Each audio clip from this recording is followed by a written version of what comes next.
Hi, it's Shira, Deborah, and this is Creatures of Nature. Can you hear me over this loud shirt? Well, I have this little doohickey now, so I'm hoping that I can sound better and you can hear my fridge less, or you don't hear my fridge. Knowing me, I'll figure out a way to make this a problem.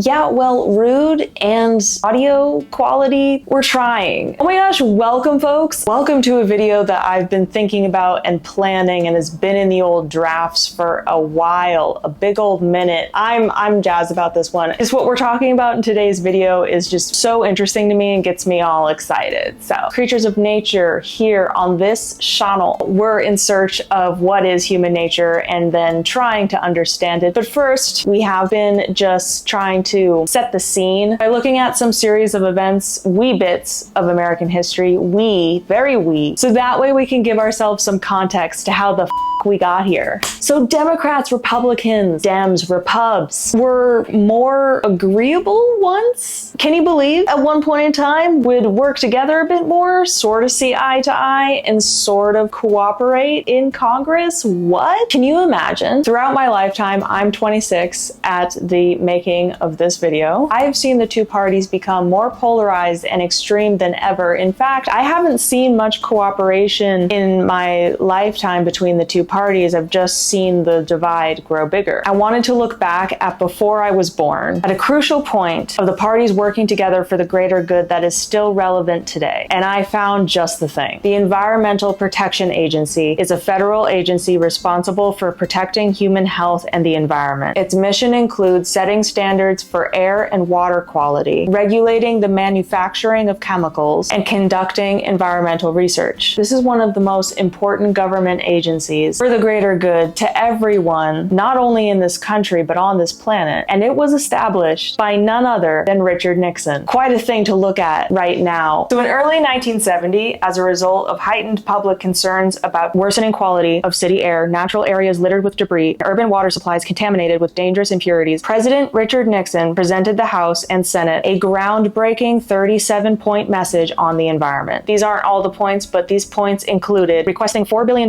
for the improvement of water treatment facilities, asking for national air quality standards and stringent guidelines to lower motor vehicle emissions, launching federally funded research to reduce automobile pollution, ordering a cleanup of federal facilities that have fouled air and water, seeking legislation to end the dumping of waste into the Great Lakes, forwarding to Congress a plan to tighten safeguards on the seaborne transportation for oil, approving a national contingency plan for the treatment of oil spills. President Richard Nixon proposed the establishment of the EPA on July 9th, 1970, and it began operation on December 2nd, 1970. He recognized the growing public concern about pollution and the need for federal action, leading to the creation of the EPA and the passage of landmark environmental legislation. He signed the National Environmental Policy Act, and he also signed the Clean Air Act and Clean Water Act. Nixon also established the Council on Environmental Quality, which oversaw the environmental impact of federal actions. I don't know, you might consider Nixon to be an extreme president compared to the ones before him, or even just more extreme than other Republican presidents, but not as extreme as a Republican president now, or any Republican now. There's a lot to uncover there, which we will in due time, of how each party got to this extreme, and that is for more videos to come in due time, so stay tuned and delve into that curiosity with me. Now, what this is all bringing me to is that the EPA's creation in 1970 was largely supported with strong bipartisan backing from both Republicans and Democrats. I just do need to say how, in reality, the environment's protection, that is our species' health, among other essential needs, shouldn't be political at all. But you know, everything is political. Definitely shouldn't be. Add it to the list. Add that to the list of things that shouldn't be, but are. So the EPA, established by President Richard Nixon, was largely supported with strong backing from both Republicans and Democrats. This support was driven by the public's outrage over environmental pollution and the need for federal action. protection. While there were some debates about the best approach to environmental protection, naturally, opposition to the EPA itself was minimal in the early years. Now the EPA and what it does is more vital than ever, and it is threatened by the polarization of our government, of our country, that has grown throughout my lifetime. Wouldn't you think that when it comes to the air we breathe and the water we drink and future generations having a livable home environment, this is just humanitarian, or this is just human survival, not partisan, not political. But things aren't how they should be and are often not logical, like how our species, the human race, needs a healthy environment to live in, so we need to reduce pollution, etc. Yep, that would be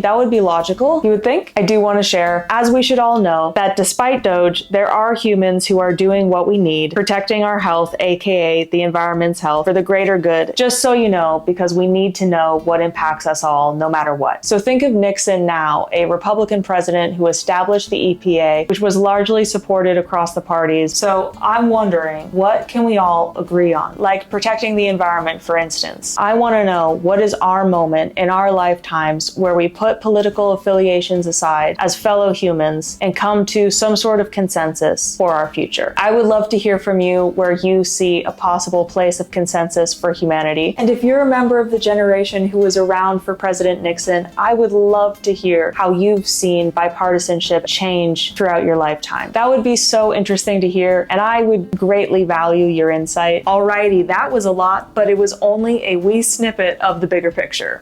Ooh, I hope you'll join us next time. We have got some delicious morsels and pieces of the puzzle of what is human nature. If you want to like, comment, subscribe, I would super love that. And I hope you join us next time where something new and someone new will be coming on the scene. All right, much love to you, dear creatures of nature, and I hope you love you too. Peace.